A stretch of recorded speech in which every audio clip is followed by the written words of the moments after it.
Chapter 8, Lessons Learned from a Rebel, Part 2. Turning our attention back to God. Walking away from God was not as easy as Jonah thought it would be.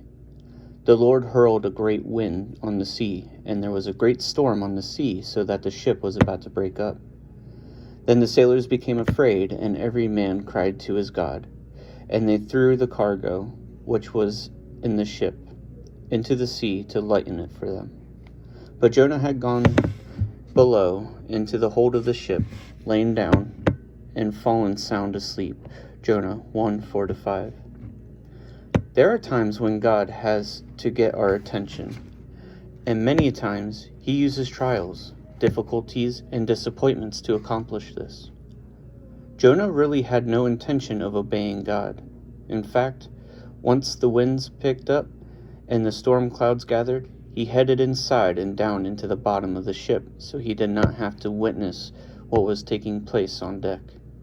When the captain realized that the prophet was hiding out below, he wondered how a man of God could simply walk away knowing that danger was right before them. Jonah 1:6.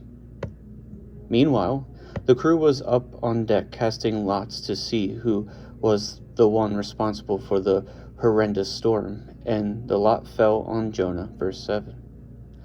Most of us know the rest of the story.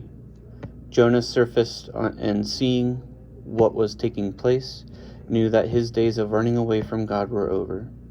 The Lord allowed adversity to strike and get his attention. God always knows exactly what to do to get our focus on his will. Jonah instructed the men to throw him overboard and into the raging sea. When they did, the waters immediately grew calm. God had Jonah right where he wanted him, in a position of humble surrender. The Lord sent a large fish or whale to swallow his prophet and then carry him back to land. Jonah had plenty of time, 3 days, to think about his life and role as God's prophet. From the belly of the whale he prayed, I called out of my distress to the Lord, and he answered me. I cried for help from the depth of Sheol. You heard my voice. For you had cast me into the deep, into the heart of the seas, and the current engulfed me. All your breakers and billows passed over me. So I said, I have been expelled from your sight. Nevertheless, I will look again toward your holy temple. You have brought up my life from the pit, O Lord my God. While I was fainting away, I remembered the Lord, and my prayer came to you, into your holy temple. Those who regard vain idols forsake their faithfulness, but I will sacrifice to you with the voice of thanksgiving. That which I have vowed, I will pray. Salvation is from the Lord.